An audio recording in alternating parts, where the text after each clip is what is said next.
자, 문제풀이 방송을 좀 시작하도록 하겠습니다. 일단 올킬 14쪽 보시면 되겠고요.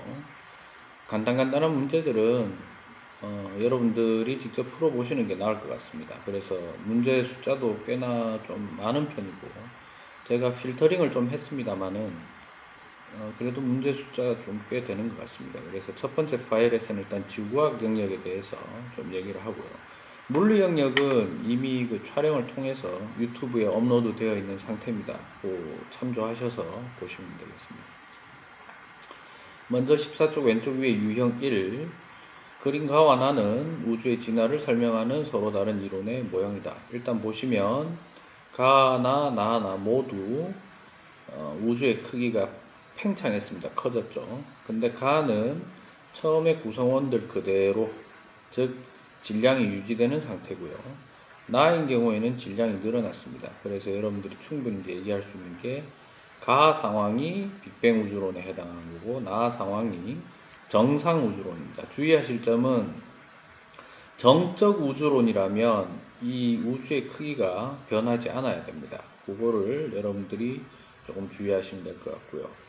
하나하나 볼까요? 1번 가와 나 중 빅뱅 우주론에 해당하는 것을 쓰시오 되는데 가죠. 가가 빅뱅 우주론.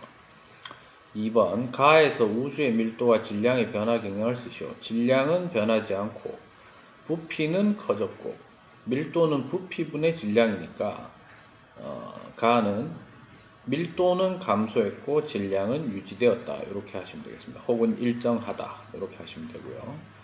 3번에 가에서 우주의 크기와 온도의 변화 경향을 쓰시오. 이 공간이 커지고 부피가 커져가지고 입자 간의 거리가 훨씬 더 멀어지게 되죠. 구성원들 간에. 물론 여기에 표현된 건 이제 은하의 모양입니다만은 은하뿐만 아니라 기본적인 입자들 사이의 거리도 멀어질 겁니다. 그러면은 부딪힐 수 있는 확률도 떨어지게 되고 따라서 온도는 내려간다. 즉 팽창함에 따라 온도는 내려가게 된다 라고 보시면 되겠고요. 4번 나에서 우주의 밀도와 질량의 변화 경향을 쓰시오. 나에서는 밀도는 유지된다 라고 하는 게 정상 우주론입니다. 근데 이제 이 그림만으로 봐서는 정확하게 이제 판단하기는 어렵지만 어쨌든 밀도가 감소하는 것은 아니다 라고 봐야 되겠죠. 주의할 점은 정상 우주론에서는 밀도가 유지된다 라고 얘기하셔야 됩니다. 그 다음 질량의 변화 계속해서 늘어나고 있다, 증가하고 있다 이렇게 보면 되겠죠. 그 다음에 옆에 거 바로 보겠습니다.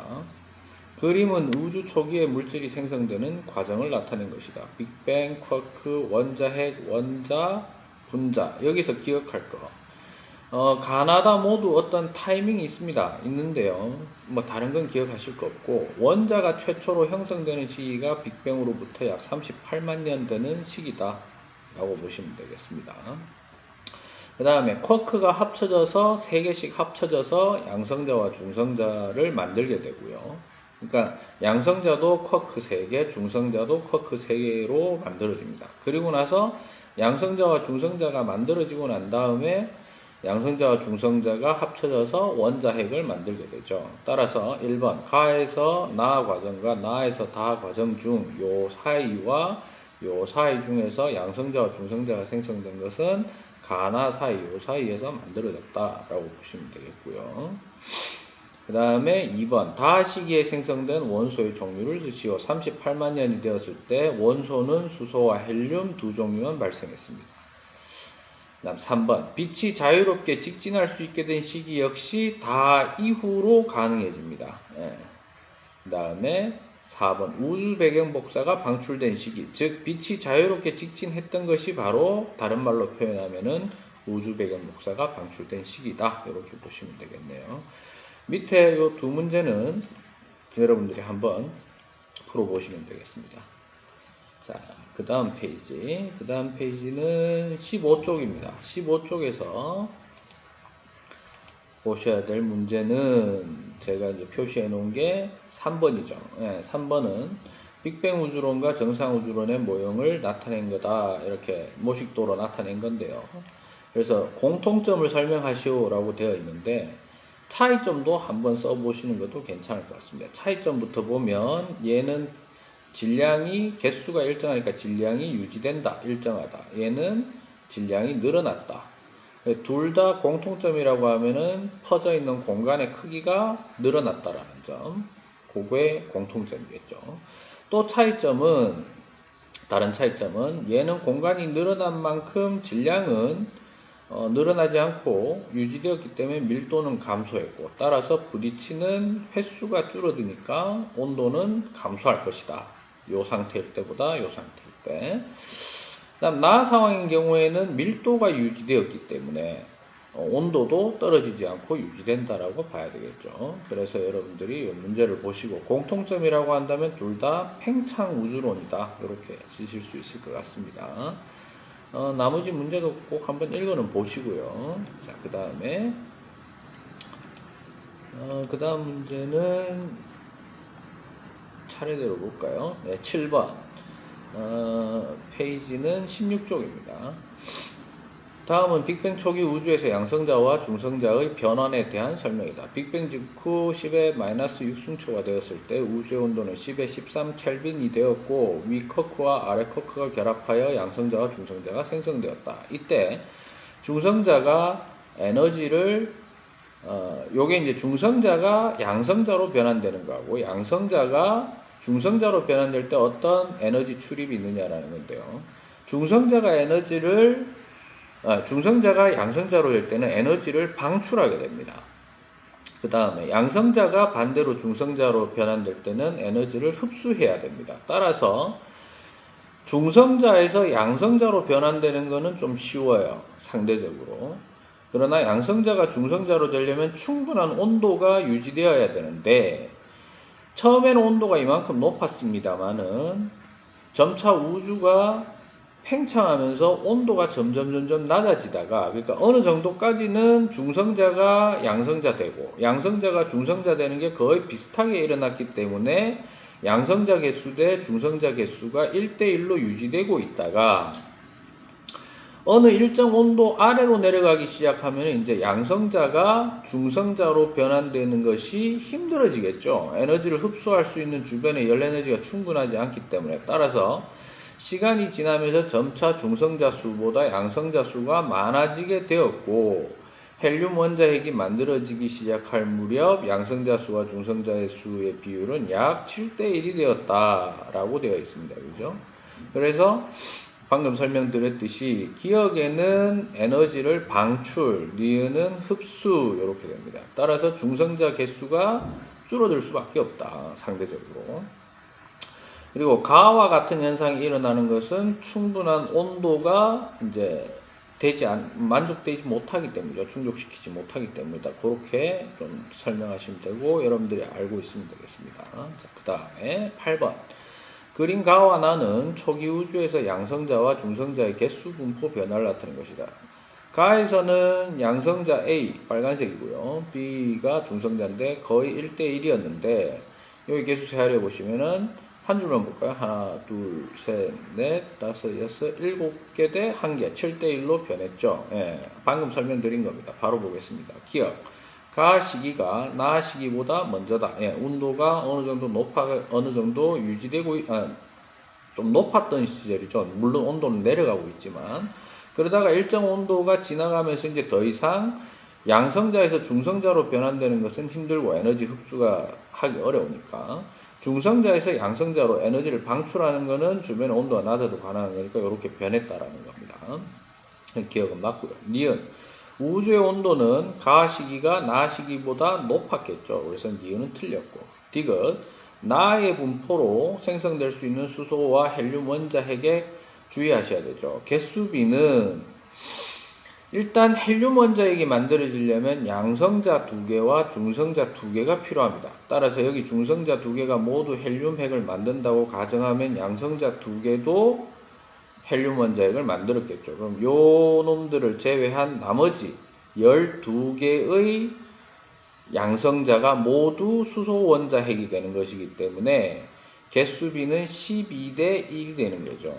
3대 1이 되려면 질량비가 되어야 됩니다. 따라서 답은 니은 디귿이 틀렸으니까 기억만 맞다. 그 다음에 초기 우주에서 수소 원자핵과 헬륨 원자핵의 질량비가 약 3대 1이 되었을 때 더 이상 헬륨 원자핵이 생성되지 않은 까닭을 우주의 온도 변화와 관련지어 설명하시오. 일단 결론부터 말씀드리자면은 헬륨 원자핵을 만들려면은 중성자가 필요하죠. 그런데 중성자가 더 이상 없으니까 남아있는 수소 원자핵은 남아있는 양성자는 모두 수소 원자핵이 될 수 있고 중성자가 더 이상 없기 때문에 핵융합을 할 수가 없었던 거죠. 그 이유라고 한다면은 우주의 온도 변화와 관련지어 설명하시오. 우주의 온도가 어느 정도 높게 유지되었다면은 그 양성자에서 중성자로 변화할 수 있는 것이 가능해질 수 있었을 텐데 온도가 받쳐주지 못했기 때문에 양성자가 더 이상 중성자로 변환되지 않았기 때문에 헬륨 원자핵을 만들 수 없었다. 이렇게 보시면 되겠습니다. 10번은 여러분들이 한번 보시고 풀어내면 되겠습니다. 자, 그 다음에 23쪽입니다. 23쪽. 우주 배경 복사에 대한 내용인데요. 여기에서는요, 딴 거 말고 요 2번만 좀 신경을 쓰시면 될 것 같아요. 우주 배경 복사 A가 방출될 수 있었던 원인은 뭐 딴 거 없이 A라고 안 해도 돼요. 우주 배경 복사가 방출될 수 있었던 것은 빛이 물질과 막 섞여 있다가 전기장이 형성되어 있던 거였죠.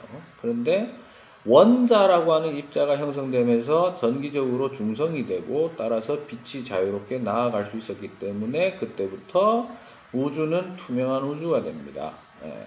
그래서 그것만 좀 기억하시면 될 것 같고요. 그 다음에 아까 나왔던 건데 한 번 더 보시면 옆에 있는 거 보시면 유형 2번을 보시면 빅뱅 이후 3분이 경과했을 때 우주 공간에 분포하는 양성자와 중성자의 개수비는 12대 1입니다. 그죠?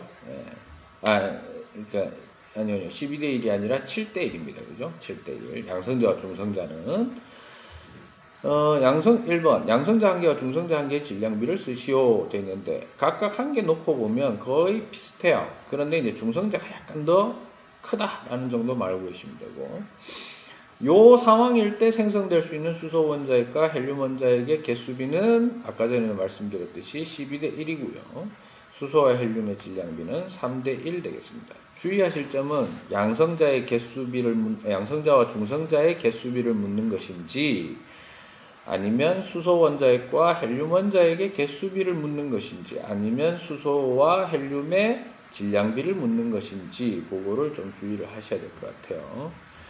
유제 1번은 여러분들 제가 표시 안 해놨죠. 뭐 볼 필요가 거의 없지 않나 라고 생각이 들고요. 한번 보시면 되겠고 시간 되시는 분들은 유제 2번 보겠습니다. 빅뱅 초기에 양성자와 중성자의 개수비가 몇 대 몇이냐면 7대 1이 아니라 6대 1이 되었다라고 이제 만약에 가정을 한 겁니다. 이 시기에 헬륨 원자핵이 생성되었다면 당시의 수소 원자핵과 헬륨 원자핵의 질량비로 오른 것은 돼 있죠. 헬륨 원자핵은 중성자 2개와 양성자 2개가 필요하다라는 것만 좀 기억하시면 6대 1이 되었다고 하든 뭐 7대 1이 되었건 뭐건 간에 중성자가 2개가 있으면 양성자 2개가 필요해서 총 4개의 요 입자가 헬륨 원자핵이 됩니다. 그럼 나머지는 모두 수소 원자핵이 되는 거니까 남아있는 게 10개죠? 10개고 그 다음에 얘는 1개. 그래서 개수비는 10대 1이에요. 그런데 질량비를 물어봤으니까 질량이면은 수소 양성자 1개가 1입니다. 중성자 1개도 1이고 그러면 10개의 총 질량은 10 그리고 헬륨 원자핵 1개는 4개로 구성되어 있으니까 4, 10대 4니까 답은 3번 5대 2가 되겠네요. 자, 그 다음에 25쪽 보시겠습니다. 5번 문제 꼭 한번 풀어보시고요. 여기서는 굳이 제가 뭐 설명을 드릴 건 없을 것 같은데 이것만 하나 좀 보겠습니다. 고온의 별이 있고요. 저온의 기체가 있고 관측자가 있습니다. 만약 저온의 기체가 없었다면 별 A가 중간에 어딘가 흡수되는 게 없었다고 하면은 별 A가 고온이면 관측자는 연속 스펙트럼을 보게 됩니다. 그런데 가운데 저온의 기체가 있으면 일부가 흡수되고 나오게 되죠. 그러면 이때 흡수되는 것은 뭐냐 하면 이 저온의 기체가 가지고 있는 성분이 어떤 성분이냐에 따라서 특정 선 스펙트럼을 빨아다니는 흡수하게 됩니다. 그래서 관측자 눈에는 이 저온의 기체가 흡수하고 남은 것만 보게 되기 때문에 그 원소에 해당하는 부분에 있는 선 스펙트럼이 검은 선으로 나타나는 흡수 스펙트럼을 보게 됩니다. 그래서 그런 상태를 여러분들이 좀 이해를 해주시면 될 것 같고요. 그 다음에 뭐 이거는 간단합니다. 원소 A가 이렇고 B는 이렇게 나타나고 C는 이렇게 나타났을 때 위에 이제 물질 가는 뭔지 모르는 거죠. 일단 보시면 아시겠지만 일단 A가 포함이 되어 있고요. 그 다음에 B가 포함되어 있는 것도 맞죠. 근데 C는 일치하는 게 거의 없습니다. 그러니까 C는 없고 A와 B로 구성되어 있다. 보시다시피 까만 배경에 컬러가 나오면은 저기 방출 스펙트럼입니다. 선 스펙트럼. 그거 하나 좀 기억하시면 될 것 같습니다. 그 다음에 27쪽. 27쪽에서 주의하실 점은 2번 문제하고 4번 문제를 꼭 한번 좀 보시기를 좀 부탁드리겠습니다. 충분히 풀릴 수 있는 문제니까 별도의 설명은 안 하도록 하겠습니다. 그 다음에 28쪽 5번 문제. 가시기가 처음으로 방출된 시기라고 되어 있습니다. 그죠? 그럼 하나 물어볼 수 있는 게 요게 빅뱅 후 얼마 됐을 때냐 이거죠. 38만 년입니다. 요 시점이. 그 다음에 여기 보시면은 물결이 되게 잘게 나타나다가 현재에 도달해서는 되게 길어지죠. 그래서 이제 요거 하나 아셔야 되는 거는 현재로 올수록 우주 배경 복사의 파장은 길어집니다. 왜냐하면 우주의 온도가 낮아졌기 때문이고요. 우주의 온도가 낮아진 이유는 우주의 밀도가 작아졌기 때문인데 우주의 밀도가 작아진 것은 은하 사이의 거리, 즉 우주의 크기가 커지고 우주의 질량은 그대로 유지되었기 때문입니다. 따라서 가시기보다 현재 38만 년보다 현재 더 작은 값을 갖는 것은 우주의 온도와 우주의 밀도가 되겠죠. 질량은 유지, 은하 사이의 거리는 늘어났고요. 그죠? 배경 복사의 파장은 길어집니다. 그 다음에 8번 문제. 이것도 역시 여러분들이 한번 좀 풀어보시면 되겠습니다. 그렇게 어려운 게 아니니까. 자, 그 다음에 29쪽. 지금 사실 이 녹화군이 프로그램도 좀 리셋이 돼가지고요. 화질이 좀 떨어집니다. 양해 부탁드리겠습니다. 요거 아까 보셨던 거예요. 얘가 아무래도 빅뱅이겠죠. 얘는 정상우주론. 정상우주론은 또 연속창조설이라는 말로 쓰기도 합니다. 그거 비교하시는 거 꼭 한번 보시라는 의미에서 이제 해놨고요. 그 다음에 46조. 성운에 대한 설명. 요거는 좀 풀어보시고 좀 외우시는 게 좀 좋을 것 같습니다. 하시면 될 것 같고요. 이것도 요 부분만 좀 보시면 될 것 같아요. 그 다음에 47조. 수소가 핵융합해서 헬륨을 만들어낸다. 수소 핵융합이죠. 요런 별을 주계열성. 헬륨이 융합을 하면은 탄소를 주로 만들어냅니다. 헬륨 핵융합, 거성 단계에서 나타나고요. 그다음 탄소 뿐만 아니라 주로 이제 탄소로 이제 반응을 한다라는 거죠. 탄소, 질소, 산소가 반응을 하면 네온, 마그네슘, 나트륨까지도 만들어낼 수 있다 이런 얘기고요. 근데 순서는 좀 잘못됐죠. 10번, 11번, 12번 이렇게 됩니다. 그 다음에 그거보다 더 큰 놈들은 규소를 이제 하게 되는데, 이렇게 다와 라가 이제 주로 이제 초고성에 해당되고요. 가는 별로 구분하자면은 주계열성, 나는 거성 단계 이렇게 보시면 되겠습니다. 그 정도만 좀 기억하시면 될 것 같네요. 그 다음에 10번. 지구를 구성하는 물질에 대한 설명으로 옳지 않은 것. 지구에 가장 많이 존재하는 원소는 철이다. 맞고요. 지각에 가장 많이 존재하는 원소는, 지각은 지구 중에서도 껍데기입니다. 그래서 요거는 수업 시간에 제가 언급을 살짝 하고 넘어갔기 때문에 잘 기억을 안 하고 계시는 경우도 있는데, 중학교 때 배운 내용입니다. 산소가 제일 많고 그 다음 규소가 두 번째로 많습니다. 그 다음 세 번째, 지구 중심부로 갈수록 무거운 원소 비율이 높아진다. 가운데로 갈수록 그렇죠, 철이 있으니까 비율이 높아지죠. 그 다음 4번, 멘틀을 구성하는 물질은 지각보다 핵의 물질과 유사하다. 멘틀도 지각과 거의 비슷합니다. 그래서 제일 많은 게 산소고요. 그 다음 규소가 두 번째로 많습니다. 5번, 지각을 구성하는 대부분의 광물은 규소와 산소의 화합물이다. 아까 말씀드렸듯이 지각에 가장 많이 존재하는 원소가 산소, 그 다음 규소니까 얘네들로 이루어진 거다라고 보시면 되겠습니다. 마지막으로 51조.